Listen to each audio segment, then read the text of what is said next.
It's that time of the year. Even non-basketball fans are glued to their seats as it's one of the most dramatic-filled yet exciting times of the year. It's when 68 collegiate basketball teams compete throughout a 7-round tournament to eventually crown a champion. It's when millions of brackets are filled out as many try to predict the perfect one. It's where dreams are accomplished or shattered. It's March Madness. We're here today as casual basketball fans, I want to preface, to predict a bracket and bring you guys some different content on the channel. Of course, I'm joined by my co-host, Bacardi Steve. How you feeling? And are you ready for this bracket? Yeah, I'm feeling good. My bracket, it could either go, it's all busted by the first round, or I'm really invested into the Elite Eight. You never know what happens in college basketball, and that's the joy of filling out a bracket. So, I'm ready to get to it. This is your early reminder that if you guys do enjoy what you're seeing / hearing, go ahead and support us down below. We're on the road to 100 subscribers. So, if you guys do enjoy what you're seeing, support us down below. Hit a like, drop a subscription. You guys know the deal. But support us down below. And without further ado, I'm your host, Owen Stiftar. Let's get into some news. We have some NBA news to cover here first. Only 3 things, and then we're going to get into the bracket. But Ja Morant, the NBA suspended him for 8 games, but that includes the 6 games that he's already missed to date. Just thoughts on Ja Morant. He sat down with this interview, what was it, yesterday or 2 days ago? Yep. And he's going to be back soon, even though he's been childish, I guess. He hasn't been acting the way a superstar player should be in today's game. Yeah, it was funny because when the news broke yesterday on Twitter, everybody was kind of like confused about why he only got 8 games because, out of all the reports, NBA said, they said it wasn't his gun and they don't even know how he got the gun and all of that, and it was just a prop. But everybody was like, well, I've never seen anybody with a prop gun, taunting it on social media or anything like that, and it just happens to be where he was at the time. So, I think a lot of people, the general consensus with Ja is that he got away with one. And I think people are just tired of him getting away with things because leading up to that point, he had been in, controversial news for, whether it was beating up a 17-year-old, threatening mall security. Pointing lasers at another team. So it's like, hopefully he learns from his mistake. He seemed apologetic in his interview, but, anybody who's trying to do PR management control would, sound the same exact way. I know I would if I was about to lose $30 million if I got suspended. So, good news for Grizzlies fans, though. He gets to come back before playoffs. But, I know some people out there wanted to see a harsher punishment by the NBA, especially maybe not even as much as what he did this time, but it's just the things leading up to it. They wanted, to make sure he got the message, but, we'll have to see if this does. Yeah, I mean, I understand why they do these sit-down interviews, just for the public or the casual fan to understand, hey, he's apologizing. He didn't mean for his actions to come across that way, or he didn't mean to have those type of actions, but that's why they have this, is for just to make him in a good light again, or to put Ja Morant in a good light again. But at the same time, I don't understand why they do these, because everybody knows he's just going to put on a front, and he's going to say what the fans and everybody in the world wants to hear. Not that Ja Morant is not, improving or getting better from those actions, but Ja Morant, it's not how players should be acting, and I'm surprised they only gave him 8 games because a guy like Gilbert Arenas back in 2004 or whatever the year was. 2009. He got suspended for 50-plus games. Yeah. Ja Morant, not that I don't want to see him on the basketball court, but he's got to understand when to. You shouldn't be doing that stuff anyway. But especially when you're part of the NBA, you're the face of the franchise, you can't be doing that type of stuff. Yeah. But moving on, repeat nightmares.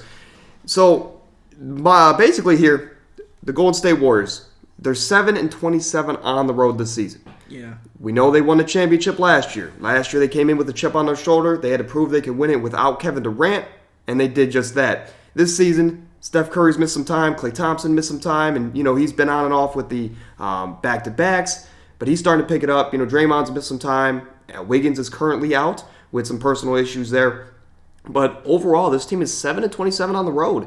I believe they're the 3rd worst road team in the league, and that's behind teams that are bottom feeders. Yeah. Going for Victor Wembanyama. Do you believe this Golden State Warriors team, even though I believe they're 6th in the conference, do you think we can take them as legit title contenders despite the road struggles?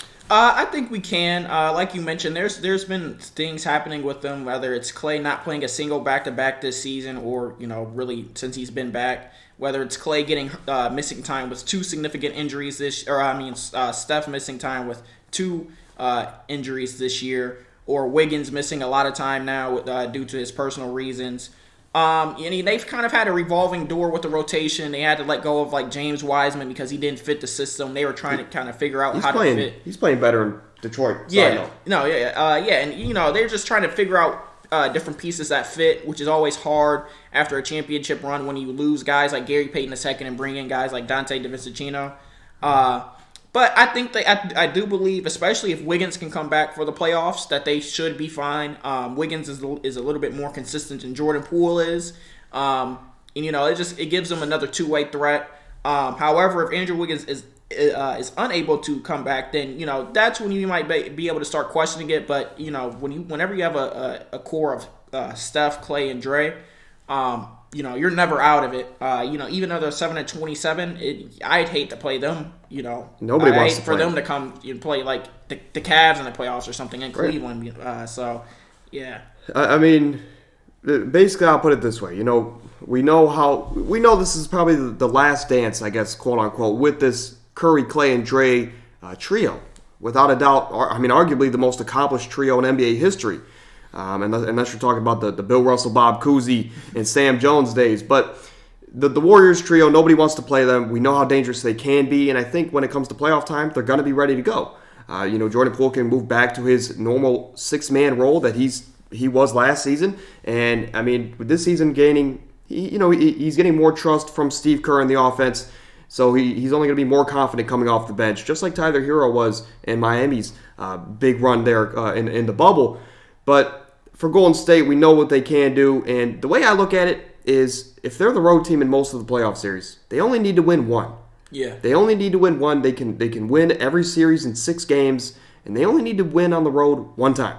Yeah. So that's all they need to do, and because they're an amazing home team. Mm-hmm. If they can just win their games at home and win one on the road, this Warriors team, I think, will just be A-okay, especially if they're the 6th seed and they go up against the Kings in the first round. Yeah. Even though the Kings are the best offense in basketball history, advanced statistics-wise, I'm taking the more experienced team with a arguably top 2 point guard of all time in Steph Curry. Not arguable, but arguably the best point guard of all time in Steph Curry. I think the Warriors team, we can't take them as legitimate contenders. Yeah. But moving on this date, we're going to take a look throughout NBA history on March 16th. We're going to start back here in 1988 with Utah center Mark Eaton. He blocked 6 shots, including the 2000th of his career, and a Jazz victory over the Mavericks. Shout out Mark Eaton, because he did have one season where he averaged 3 or 4 blocks for the entire season. Yeah, pretty crazy. In 1991, New Jersey coach Bill Fitch earned his 800th career victory as the Nets beat the Washington Wizards. The Wizards at 110-86 at Meadowlands. Yeah, and in 2000, the Los Angeles Lakers went on a 19-game winning streak, of course, with Shaq and Kobe. But that streak ended in a loss to Washington. I'm not sure what's going on with Washington here on March 16th. But that streak that the Shaq and Kobe Lakers had, it was the third. It was the third most of all time at that time in NBA history.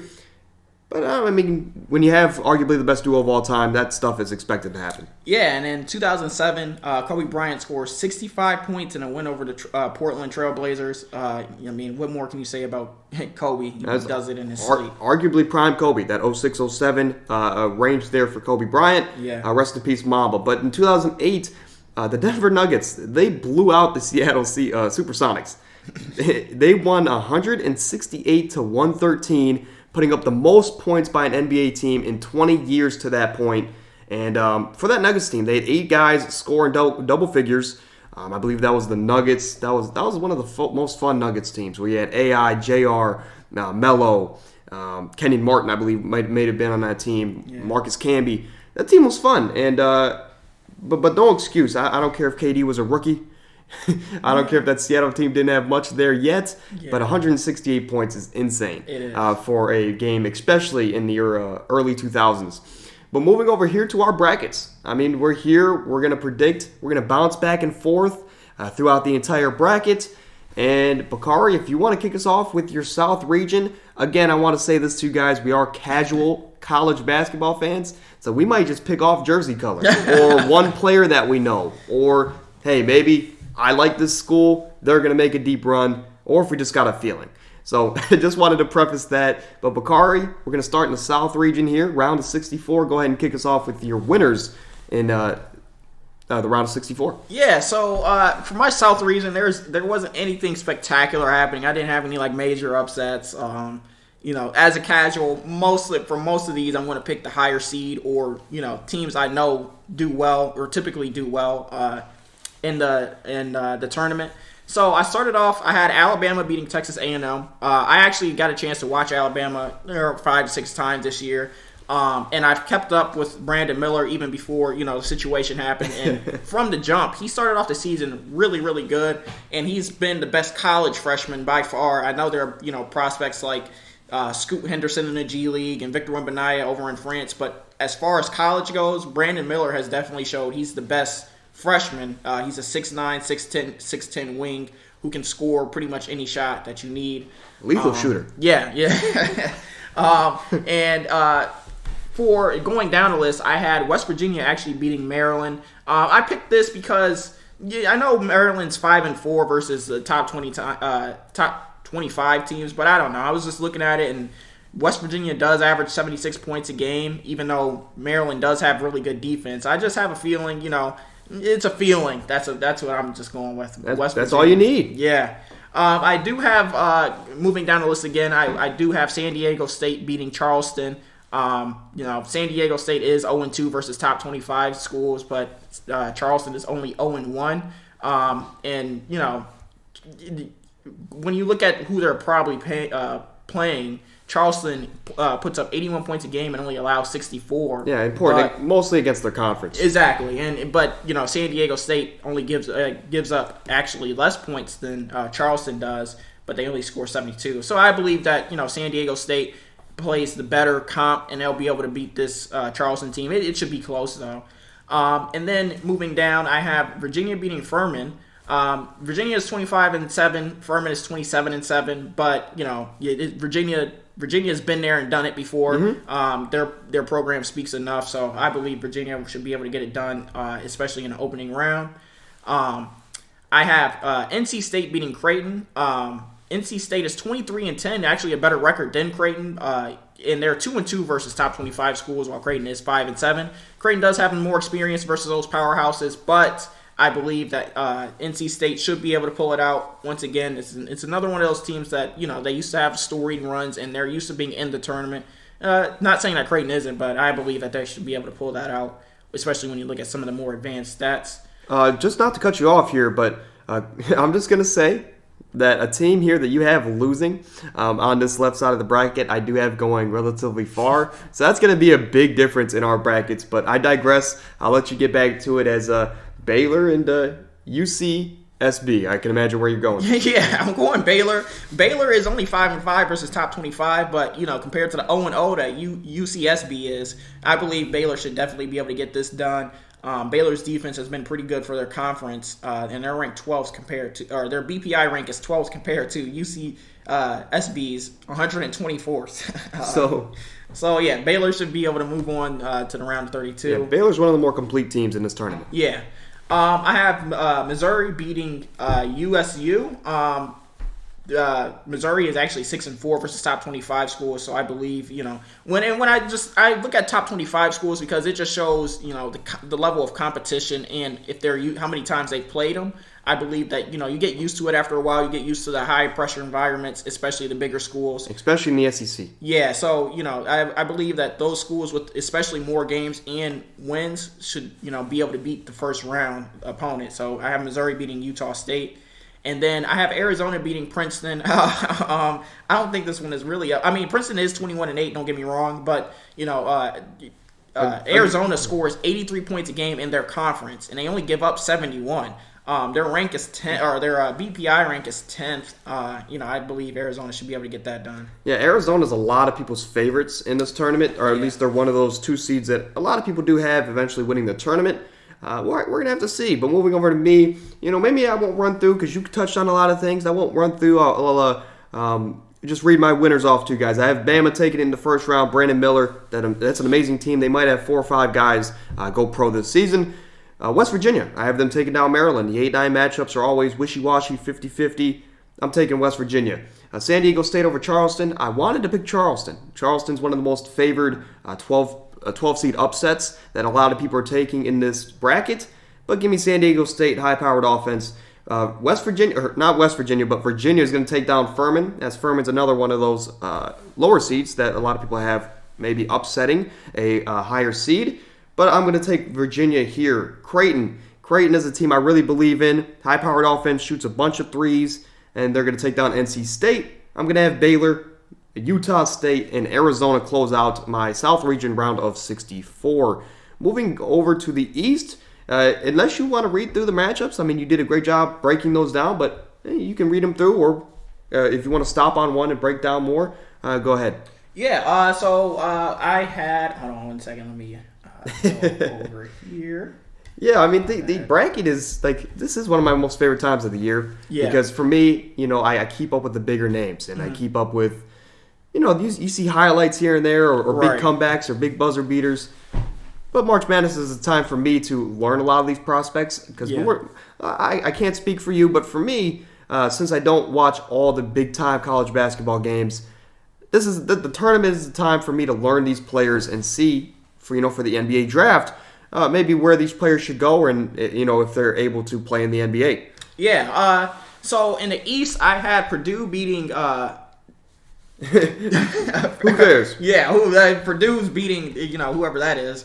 I won't go into as much detail this time, but I mean, Purdue, they have Zach Edey. Zach Edey, 7'4". He's post monster. Yeah, he's a force. And Purdue is 15-5 in their conference compared to the 10-6. I have Memphis beating FAU. I believe Memphis. Yeah, I think Penny Hardaway. He's done a good job coaching this team. I believe that he's instilled a source of winning environment in that locker room. For that reason, I believe they'll take down FAU. Even though FAU is an insane 31-3, I think the competition matters there a little bit. Who did they just lose? The guy that went to Eastern Michigan. They lost Amani Bates. Yeah, could you imagine Amani Bates on this team? I mean, the guy with Eastern Michigan, he was killing it, but Eastern Michigan, I believe, only won 7 or so games all season. So yeah, and I think he did struggle last season for Memphis, even though I'm sure it was just growing pains. But yeah, they definitely would have been favorites go a little bit further, especially if they had him. I have now this 5-12 matchup right here. I actually originally picked Oral Roberts in my first bracket, but I went back and picked Duke. Duke, they're either going to choke early or they're going to go all the way. I feel like there's no in between for Duke.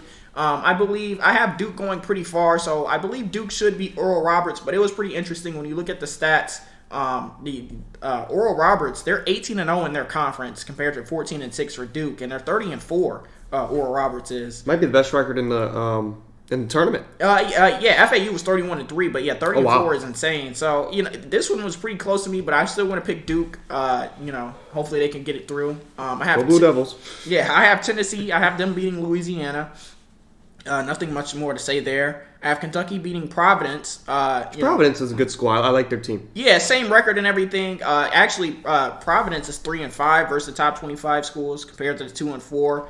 But I'm looking at it. Kentucky's defense is pretty good. I believe that they should be able to, beat a Providence team that scored, even though Providence does score 78.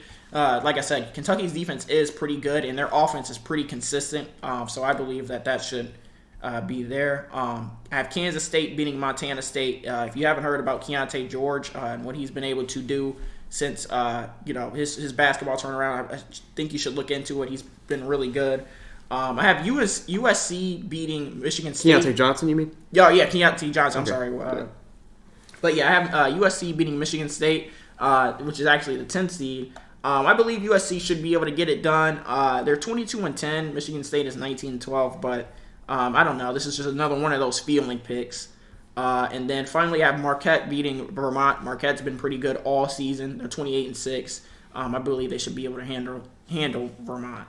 Yeah, a lot of the same here on my side of the bracket for the East region. But I have Purdue, I have Memphis. You cover a lot of great points. They should be able to take care of their business in the first round. I wouldn't be shocked at an FAU upset. In the 8-9 matchup, you can always expect it. But Duke also. Duke I have for the same reason, and I also have Tennessee for the same reason. So my top half of the East bracket here, at least the stuff that you guys see, is the same as his. Moving over to the other side, I do have Kentucky, Kansas State, Michigan State, and Marquette. So the only difference is I have Michigan State, you have USC. I guess the only team I want to cover here is Kansas State. I really believe in Kansas State. I actually, as a casual, but I actually did do some research into Kansas State, and I do like what I see with Keontae Johnson and the other great guard that they do have there in Kansas State. They're a defensive team. They put up a lot of points. I like Kansas State. But that's going to do it for that. We're going to move over to the Midwest region in the top right of the bracket, and a lot of chalk here for me. Yeah, for me, I had, I'm not going to go into as much detail as the past two. This one was pretty much the one where I picked the higher seed almost every time. Right. Even though I thought about it, but, I have Houston beating Northern Kentucky. Houston, they've been highly touted all year, pretty all-around team. A lot of people think they're either going to go far or they're going to get bounced first round. I, have them winning, hopefully. And then going down the list, I have Auburn beating Iowa. Auburn was just in it last year. I know they felt like they should have went a little bit further, especially having a top draft prospect in Jabari Smith. But I believe that experience actually carries over in a program, so I think they'll be able to beat Iowa, even though they are 8-9.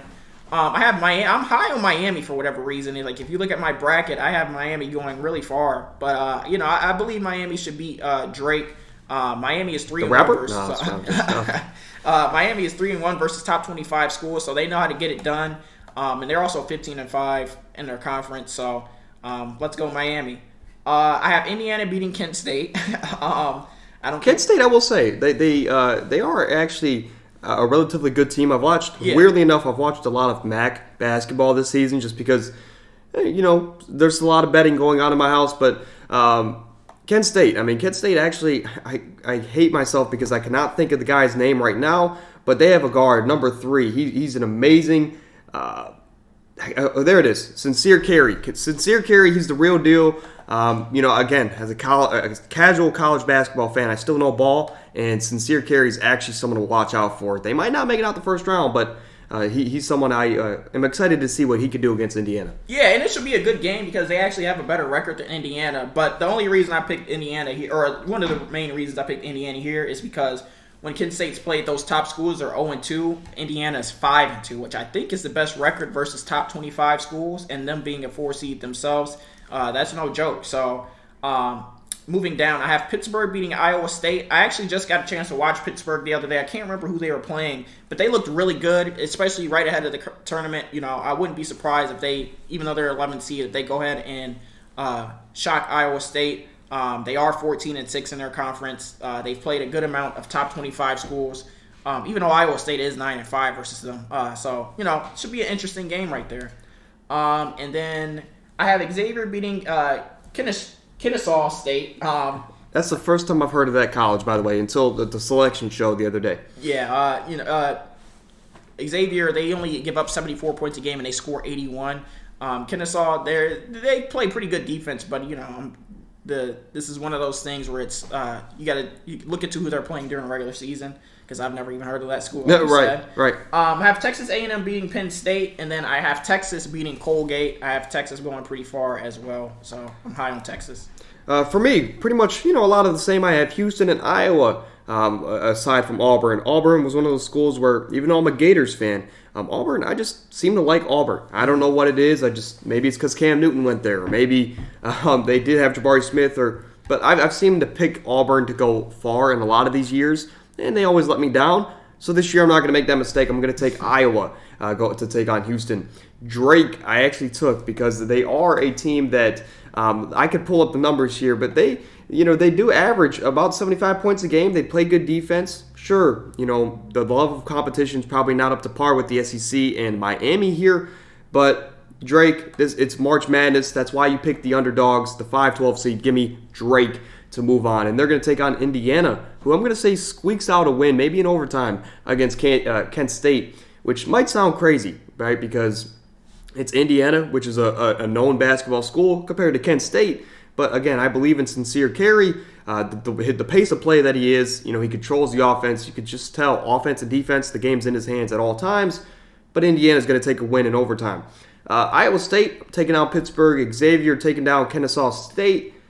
Texas A&M and Texas is also going to take down the toothpaste brand in Colgate. We're going to have a Texas matchup there in Texas A&M and Texas.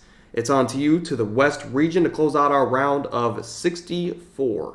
Yeah, and I'm going to go through these quickly. I say that every time, but actually, this time I have Kansas beating Howard. I have Arkansas beating Illinois.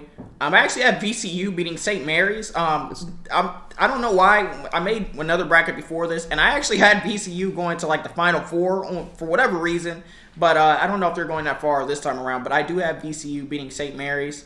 I have UConn beating Iona, TCU beating Arizona State. I actually have Boise State beating Northwestern. I was looking at those stats. Boise State was actually better in almost everything, but we'll see how it goes in the tournament.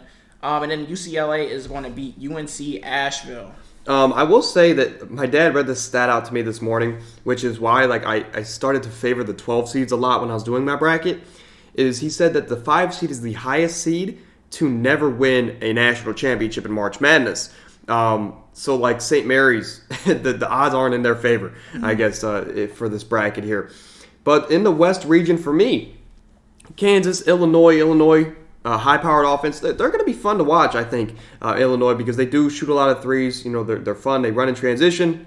And, the top 25 record is not there, but they're still over 500 when it comes to playing the bigger teams. VCU, I also have taken out St. Mary's. UConn moving on to take on VCU. TCU and Gonzaga are going to win their games.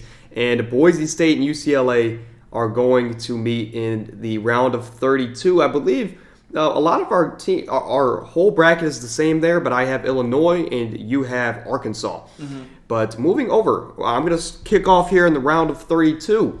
I have Kansas taking down Illinois. Illinois is going to be a really fun team to watch. Defensively, they're there. But Kansas is the 1 seed for a reason. They're meant to be there, and they're going to go on to the Sweet 16. I have UConn. UConn's one of those teams that a lot of people have going far, and I can see the hype. So I'm going to have UConn taking down the VCU. I actually don't know what their team name is, but UConn's going to move on to take Kansas.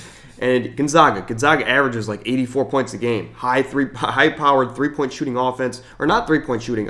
They play a lot inside. Like with Drew Timme, he's there. It seems like he's a super senior. But Drew Timme, this is his last run at it. They're going to want to get something done. They score a lot of points. And, they are wishy-washy from the three. They shoot a lot. Not necessarily saying they make them. But if they can get the three to go in, Gonzaga is going to be a dangerous team in this tournament. And then the Boise State Broncos are going to fall short to UCLA, as that's going to wrap up my West region round of 32. Or that to go into, but yeah, round of 32. Yeah, and so pretty much there were some similarities there, but I did have 2 differences in the middle. But I do have Kansas beating Arkansas, who I picked to beat Illinois in the first round. I'm really high on. I can't remember his name from Arkansas, but he's a freshman.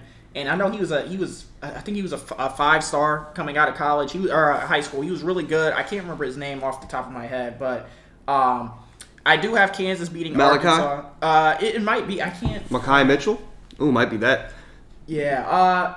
This is terrible podcasting, by the way. Yeah, casuals at the best. But moving down, I actually have VCU beating UConn. I don't know why. This is a hunch. I just feel like VCU. If they can get out of that first round, they might go pretty far. Because even if you don't feel like you're the underdog in a series, if the seeding says so, you kind of feel motivated to keep winning. So I believe that could happen to VCU. I actually have TCU beating Gonzaga. I know Gonzaga is a powerhouse basketball school, but we all know that Gonzaga has a weak conference. They don't really play anybody until the tournament, and that seems to backfire more times than not because they usually get bounced by teams they shouldn't lose to. If you think to last year when they had Chet Holmgren, they probably shouldn't have lost, but they end up losing. So I believe that same thing happens this year because they don't have that superstar in college like they usually do. And I have UCLA beating Boise State. Yeah, you can kick us off here in the Midwest region as we can bounce back and forth here to you, to me, and go ahead and kick us off with your Midwest. Yeah, so I actually, when it's Houston and Auburn game, I actually have Auburn winning it. Big upset. Yeah, First one seed to fall. Yeah, I do believe that Auburn is going to beat this Houston team because, even though I said that Houston they are highly favored, they also are highly doubted in the same sense too. They could be one of those teams that fall early and be the big major upset. So I believe Auburn is going to pull off that upset. I have Miami beating Indiana. Like I said, if Indiana does squeak out of that first round versus Kent State, I believe Miami will get it done. I have Xavier beating Pittsburgh, 3-11 there, and then I have Texas beating Texas A&M in the Battle of Texas. Yep. But moving over, I'm going to start here in the Midwest region. I do have Houston as well, but they're going to meet Indiana, who takes down Drake, who took down Miami. Then we're moving over here to Pittsburgh and Xavier. Xavier, they love to shoot a lot of threes, and they're going to take down Pittsburgh. And Xavier, if I'm not mistaken, an okay defensive team as well. But in the Battle of Texas, I also have Texas taking down A&M to move on to the Sweet 16. But moving over to the East region, Zach Edey and the Purdue Boilermakers, they're going to take down Memphis and Penny Hardaway. Tennessee is going to take down Duke. Not sure why, but Tennessee, the SEC is different in my opinion. We're going to take one of the college powerhouses down, one of the blue schools down early. Tennessee moves on to take Purdue. Kansas State is going to continue to roll. They're going to take on one of the other Big Four blue schools in Kentucky. And Kansas State's going to move on to take on Marquette, who's going to beat Michigan State. So Purdue, Tennessee, Kansas State, and Marquette. A lot of chalk picks here for me as I have the top 4 seeds in the Sweet 16 for the East region. Yeah, and for me, I also took Purdue. I don't think there will be much debate there. Instead of Tennessee, though, I actually took Duke. Like I said, I feel like Duke, they're kind of one of those teams, like I said, they usually have stacked rosters, and it feels like when they have stacked rosters, they might not win. But, when you don't know, like, if they don't have, like, a Zion or a type player on their team, I feel like they usually go a little bit further because they play more team-oriented basketball. They don't have that same pressure as if they have, a number 1 top pick in the draft. So I believe Duke might or should be able to get it done there. I have Kentucky beating Kansas State. I know you're high on Kansas State, but I feel like these schools that have been there and done that with the reputation they have, I feel like that I give them an edge over some of the schools that might not have done it before. And I'd have Marquette beating USC, Wyatt beating Michigan State, so Marquette should be able to pull off that 2-10 matchup right there. And then go ahead and kick us off in your South region as we're back to the top of the bracket. Yeah, so I have Alabama beating West Virginia. I have Virginia beating San Diego State. I don't think there's much to say for those two games. I know San Diego State is picked to be upset or Charleston is picked to upset them, but Virginia, like I said before, they've been really good this year. I don't expect that to change. Brandon Miller should be able to get it done. And I have Baylor beating NC State, and I also have Arizona beating Missouri. We're going to kick it off here. I have a lot of the same, I believe. Actually, no, it's pretty dramatically different here for 2 of the 4 teams, but I do have Bama as well. Brandon Miller, like I said, they have 4 or 5 guys that experts are predicting to go pro this season. Bama's a really complete team. They should be able to take care of business here against West Virginia. San Diego State, I do have them beating Virginia. Again, no clue. Never watched either of these teams play. I know Virginia's been there and done that. They have the pedigree. They are an older team here in this tournament, which does seem to help you. But I'm going to take San Diego State. Again, no reason why. Creighton is a team that shoots a lot of threes, and they can get hot or they can be really cold. But I'm just going to take them in an upset here over Baylor, who Baylor's one of the more complete teams in this tournament. And again, I don't know why. It's March Madness, and side note here, and I also have Arizona taking down Utah State. Shout out Jordan Love, though. So I have Bama, San Diego State, Creighton, and Arizona. But my dad and I have kind of broken this down to a science. He said this, I want to say a year or 2 ago, and it seems to always be true. When you get down to the finals, the final 4 teams, it seems to always be 2 1 seeds, a 2 seed, and then an off seed. So it could be a 6 seed, 7 seed, 11 seed. It seems to be like that, at least for the majority of times, right? Not always, but That's always been kind of like the strategy I kind of keep or try to keep here when making the brackets. But moving over to the Sweet 16, we're here in the South region, and I'm having Brandon Miller and the Bama Roll Tide going over to the Elite Eight as they take down San Diego State, and they're going to meet Creighton, who I have upsetting Baylor and Arizona in this tournament. It's March Madness, crazy things happen, and a team like this is going to have to win a lot of they're going to have to upset a lot of higher seeds to make it this far, and I think Creighton's going to be the one team to do it, but they're going to have a tough matchup against Alabama. Yeah, and I have Alabama beating Virginia here. I think it'll be a really hard-fought game, but I think the stars will shine in this game. I think, the completeness of Alabama will be able to overtake Virginia, even though Virginia, like you said, has been there, done that. I just have a feeling that this Alabama team is special this year. And I have Baylor actually beating Arizona. And when you look at the stats, you're like, oh, wow, I don't know. I don't know what you're doing there. But, this is another one of those feeling picks, because Arizona is 6-1 versus top 25 teams. And they, have the better defense and a higher scoring offense. But I don't know. I just feel like the tournament pressure is different sometimes. I feel like Baylor, if they make it this far, they might be, even though they are a 3 seed, I believe they'll be able to upset the 2 seed. And so in my Elite Eight, in the South, I did have Alabama and Baylor meeting. And then kick us off in your East region down at the at the lower side of the bracket as we're closing in on the Elite Eight. Yeah, so I actually have Duke beating Purdue. This is upset to some, but like I said, these blue bloods. I feel like this year might be a little bit different from them because they haven't really made it that far. I mean, other than last year, Paolo Banchero made it pretty far. Yes. But this is where it becomes interesting because I have Kentucky beating Marquette, setting up an Elite Eight matchup of Duke and Kentucky, and why not have two fierce rivals go at it in the Elite Eight to move on to the Final Four. Definitely great television. I'd be tuned in. But Purdue, I have actually beating Duke. And even though I'm really high on Kansas State, I just couldn't pull myself to not take Marquette here. Marquette has the record against top 25 teams. They score a lot of points. They play great defense. A lot of people are looking at Marquette to be a sleeper team. But I'm gonna pick chalk here, continuing to do that here in the East region. And Purdue and Marquette are going to meet in the Elite Eight. For the Midwest, we're going to flip to the top right of the bracket as Houston and Texas for me. More chalk picks. I know, boring. But I think Houston's going to take down Indiana as Houston is the best defensive team in the nation. At least a lot believe so. And they're one of the most complete teams. And then Texas. Texas I have taken down Xavier as, again, it's a feeling pick. I'm picking a lot of chalk. And that's unfortunately my bracket so far. Yeah, and I'm going based off of the fields up here in the Midwest. I'm taking Miami over Auburn, even though a lot of people say Auburn isn't beating Houston. Well, come on. Auburn versus Miami. I'm taking Miami. I'm really high on Miami. I actually just watched them play last Thursday. I can't remember who they were playing, but they looked really solid in that game as well. And I believe if you look this good close to the tournament, you can make a good run. You gotta get hot at the right time. Yeah, and I do have Texas beating Xavier here, setting up the Miami-Texas matchup. But yeah, like you said, I believe Texas should be able to get it done versus Xavier. More of a feeling pick than a stats pick, but there you go. And then, in the West, I have Kansas beating VCU. I think VCU's little run is over when they meet Kansas. And then I have UCLA beating TSU, setting up the Kansas UCLA. TCU, sorry. My bad, TCU. That's a Drake song. Setting up the Kansas UCLA matchup right there.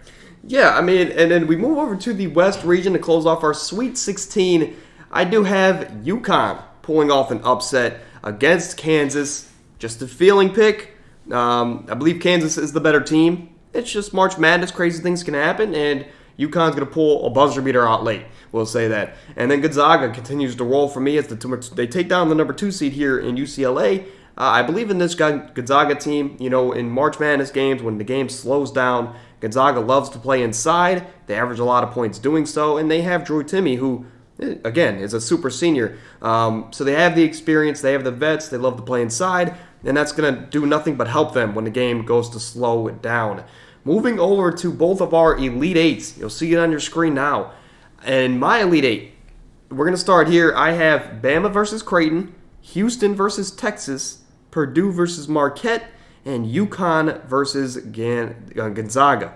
I'm I'm going to run through my winners. I have Bama winning. I think Creighton's magical Cinderella run ends here, where Braden Miller and the other great players that they do have on that team, this is the game that might have Brandon Miller get drafted second overall instead of Scoot Henderson. I believe Bama comes in, they handle their business, and they win pretty convincingly.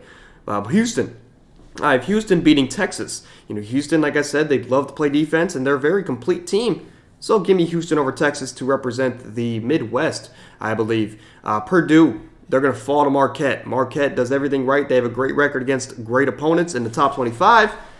Marquette's going to make the Final Four, and Gonzaga is going to do the same. As Gonzaga is going to meet Houston, Marquette is going to meet Bama. That is my Final Four. And starting my Elite Eight for me, I have Alabama beating Baylor. Like you said, I believe that this is where the stars shine.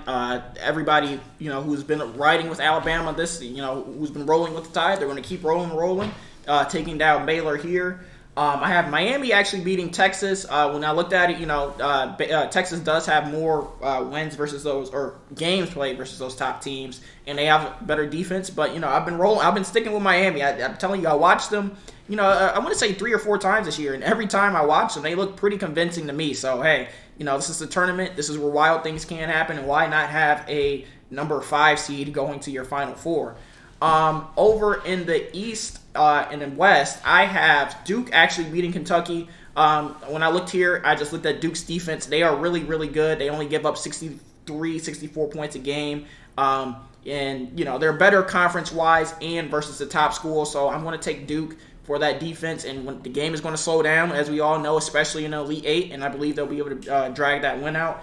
And I actually have Kansas beating UCLA. Not much to see here, 1 versus a 2. I think it'll be a really good game, though. UCLA just they haven't played as many of the top schools. UCLA does have a really, really good defense. But I believe Kansas should be able to get it done and move on to the Final Four. And do you want to kick our Final Four off with your matchups first off, and then, of course, your winners? Yeah, so in the Final Four, I have Alabama versus Duke, and I have Miami versus Kansas.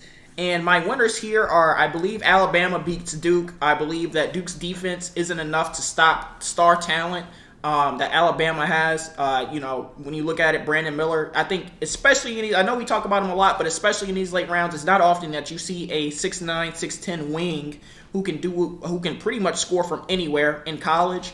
Usually that takes a while to develop until they get into the pros, but I believe that when you have that much size differential and you can create your own shot, that means a whole lot in the tournament. And I do have Kansas beating Miami here. I believe Miami's miracle sort of run ends here. I just believe Kansas should be able to pull this out. They have a better defense.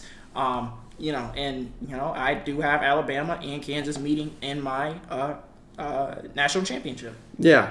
Moving over here, I do have Bama versus Marquette. Bama and Marquette, I think this will probably be the most entertaining matchup of the bracket. Two high-powered offenses. Both have some guys that are going to get drafted here in a couple months.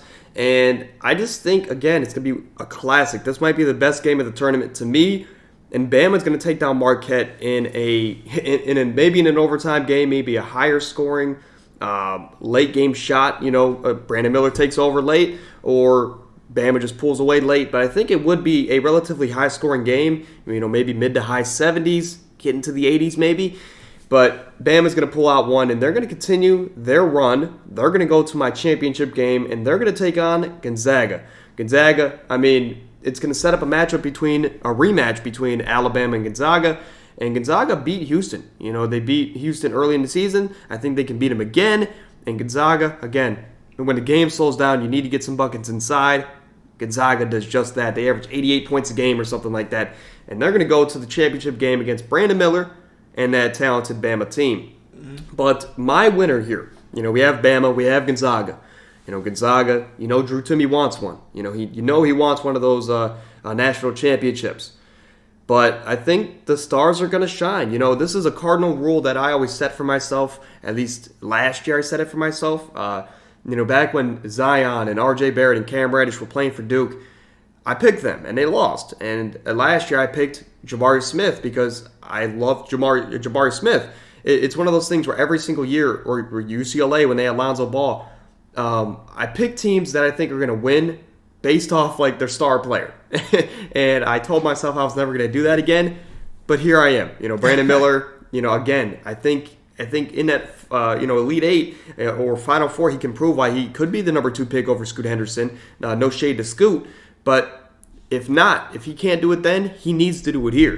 He can come out and prove that, hey, I am the best player in the country, even though Victor Wembanyama does exist. And he's going to pull out a win against Gonzaga. Gonzaga, they can score inside all they want, but threes are more than twos, and eventually that's going to catch up to you if you're not making your shots inside. Yeah, so I have my national championship. I have Alabama versus Kansas. I think this would actually be a good game because, Kansas does have hoopers. They have Jalen Wilson, John Harrison, and Grady Dick. And like you said, they shoot good. Grady Dick, he's a phenomenal shooter, college shooter, another lottery pick. But I believe, Alabama, they have the best rim protecting defense in the nation, and their defense as a whole, it's just there to frustrate you. It's just there to get you angry, speed you up, get you out of rhythm. And when you have offensive firepower like they do from one person, and you can rely on your whole team, you don't even need to rely on just one person. But when you have the offensive firepower that they have, combined with that great interior defense, as you know, in college you play a lot of inside out because right. you don't want to look for your threes in these. At too much in these big games. So I believe that'll when the game is slowed down and you gotta play the whole shot clock. I believe Alabama, their defense can get it done. And when you follow that up with a phenomenal freshman talent like Brandon Miller, I believe that you get a win right there. Even though I know Kansas is looking for their second straight championship, but I don't believe it'll happen this year. Yeah, I think I was just looking at it to maybe see if one of the off-conference games if Bama did play Kansas. But they didn't. So that would set up a very fun matchup as Kansas would be going for their second straight. And the only thing I wanted to mention about mine was Gonzaga beat Bama by 10 in the regular season. So it would be interesting to see if they can bounce back in that game. But again, March Madness is one of the most exciting, drama-filled times of the year. It's always going to keep you on the edge of your seat. Even non-college basketball fans are watching the game, keeping up with their brackets, trying to beat these guys who call themselves experts, which actually happens most of the time. But regardless, we'll be back Tuesday, which we're not sure what yet, but we're going to find something for you guys, something exciting, something entertaining, like always.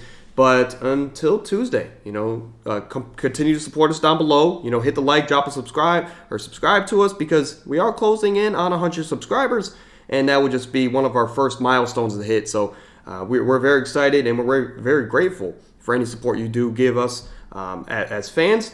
But any last thoughts before we get out of here?